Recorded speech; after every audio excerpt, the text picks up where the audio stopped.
পিরোজপুর সদর উপজেলার রায়েরকাঠি শ্রীরামকাঠি সড়কটি এখন আর নিরাপদ যোগাযোগের মাধ্যম নয়, পরিণত হয়েছে এক ভয়াবহ মৃত্যু ফাঁদে।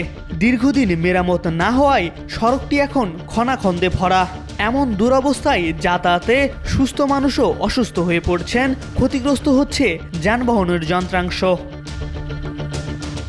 এলাকাবাসীর অভিযোগ, রাস্তার কাজ শেষ না করেই ক্ষমতার অপব্যবহার করে ইফতি ইটিসিএল নামের ঠিকাদারি প্রতিষ্ঠানটি টাকা তুলে নিয়েছে। প্রতিষ্ঠানটির সাথে পিরোজপুর ২ আসনের সংসদ সদস্য মহিউদ্দিন মহারাজের ভাই ও ভান্ডারিয়া উপজেলা পরিষদের চেয়ারম্যান মিরাজুল ইসলামও জড়িত বলে দাবি স্থানীয়দের। সড়কটি পিরোজপুর সদর থেকে রায়েরকাঠি হয়ে জেলার অন্যতম ব্যবসায়িক কেন্দ্র শ্রীরামকাঠি পর্যন্ত ৮ কিলোমিটার দীর্ঘ। দীর্ঘদিন মেরামত না করায় সড়কটি পুরোপুরি চলাচল অনুপযোগী হয়ে পড়েছে। ফলে যানবাহন তো চলছেই না, মানুষও এ পথে চলাচল করতে পারছে না।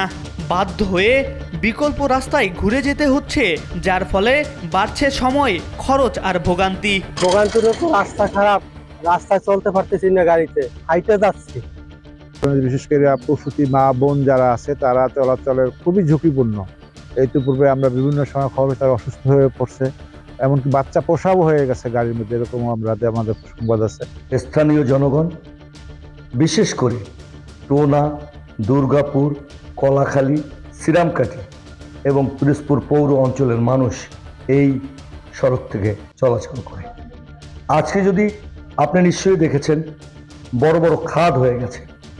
যদি কোনো অসুস্থ রোগী বাড়ি থেকে রওনা দেওয়া হয়, হাসপাতাল পর্যন্ত পৌঁছতে তার প্রচণ্ড কষ্ট হয়। আমরা যখন সকালে রওনা দিয়ে যাই, কি কষ্ট, কি দুর্বশীয় যন্ত্রণা এ নিয়ে আমরা আমাদের প্রতিষ্ঠানে পৌঁছতে হয়। বর্ষাকালের কথা তো কথাই নাই।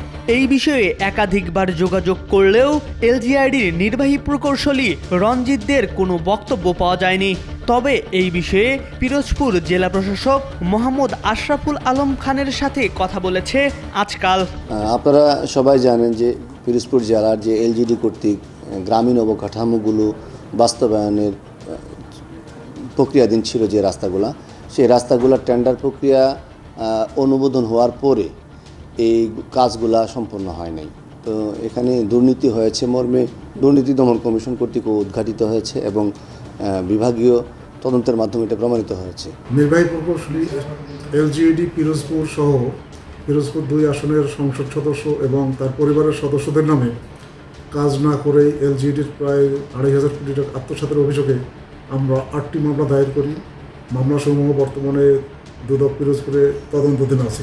সড়কটি নির্মাণের জন্য ১৭ কোটি ২৬ লাখ টাকার চুক্তি হয় ইফতি ইটিসিএল নামের ঠিকাদারি প্রতিষ্ঠানের সঙ্গে।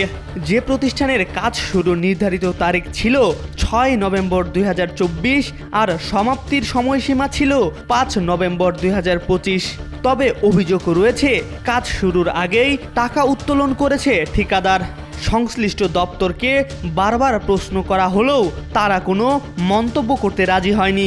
সরকারি টাকায় উন্নয়ন হওয়ার কথা ছিল, বাস্তবে হয়েছে দুর্ভোগ আর দুর্নীতি।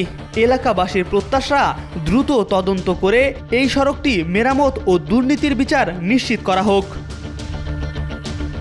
নিউজ ডেস্ক, আজকাল।